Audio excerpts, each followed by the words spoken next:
really enjoyed it, Cool, and so man, used to seeing you. I always say there's very few actors that could lead me into battle, to trust them. You're number one, obviously, on that list right there.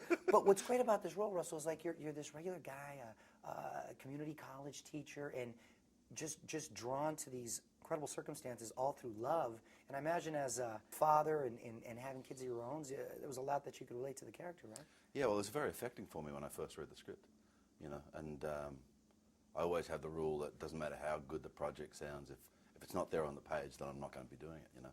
Mm-hmm. And there's just no way I wanted to be making a movie straight after Robin Hood. It was a number of years of hard work and everything, and we were coming towards the end of that, and they sent me the script to read, and I was like, you know, I'm just not disposed to be doing another gig, but, you know, I'll read it for you out of politeness. And then I just couldn't put it down. I really, really dug the story, you know. The next movie you might be doing is The Equalizer, based on oh, that's one of many things that are out there, yeah. Okay, so there's nothing solidified yet. No. I like that idea, I suppose, like everybody does. I suppose in a way it equates a bit with Robin Hood as well. Right. You know, in a modern sense, you know, that when there's some bad stuff going down, somebody's going to be out there to do something about it. Obviously, as you know, in the course of a marriage, you negotiate things. We've been sort of negotiating that ever since the second one was born, actually. But Danielle's on the road at the moment promoting an album and everything, so she's not really inclined to get pregnant. They wanted to get into your line of work. Would you encourage them, discourage them?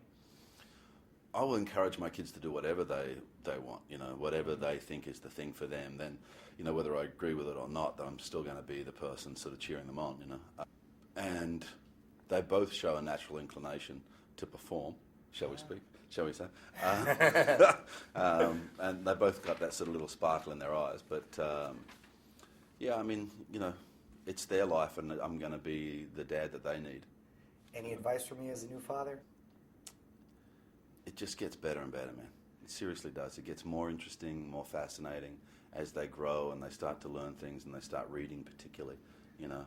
Yeah. And then their vocabulary increases and they come up with some incredible, clear observations that, you know, you wish you were clear enough to right. You know, it just gets better and it gets deeper and more interesting as it goes. Like, you know, I'm just enjoy it. You know what happens at that stage, so hopefully. I actually just came across some photographs of me holding my little one Tennyson when he was just born, and yeah, it's funny to look back on the relationship you have automatically as soon as they're there, but then as they grow and their personality comes out and stuff, I mean it's very easy for me to get sentimental about it, you know. It does happen fast, right? I mean, that sounds corny, but they do. A minute ago he was a little baby, and now he said to me last night on the phone that he was talking about Christmas presents and the various Lego that he wants, you know. And I said, but, you know, earlier on you wanted the other one. He says, yes, but I've changed my mind, Dad, and this is my preference. I'm like, okay.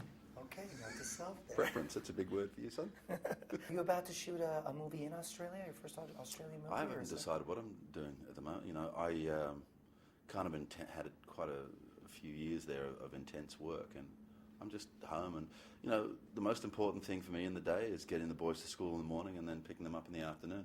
And I find, like so many parents, there's no real thing that drives you apart from that. At the moment, it's just worrying about them. And by the time they're in bed at 8 o'clock, you know, between the few hours in the middle of the day and you know what you can achieve after 8 o'clock, I don't really find there's enough hours in the day to focus on other things at the moment, which I'm cool with. Now, is it true, Russell, that they offered you the X Factor? And you turned it down? The X Factor? Yes, there's a show in Britain, because I know, obviously being musically inclined, it might have been just a rumor that No, there's an X Factor going on in Australia at the moment. Okay. And I've been communicating with one of the judges, an Irish singer guy called Ronan Keating. Okay. So that might have gone through the wash and come out somewhere different. That's probably what happened. Yeah. Are you a fan of any of those type of reality shows? Yeah, I am, you know, because I know that if I was 20 now, you know, I'd be lining up with everybody else trying to, you know, have a go, I suppose. Which ones do you watch? Well, I watch the X Factor because me and my wife use that as our date night. Actually, I mean, I know that probably sounds pretty sad to some of you people out there that think we're always jetting off to Paris or whatever. But yeah, so that's we kind of structure our week and know that 2 nights a week definitely we'll be having dinner together. Kind nice. While we watch that.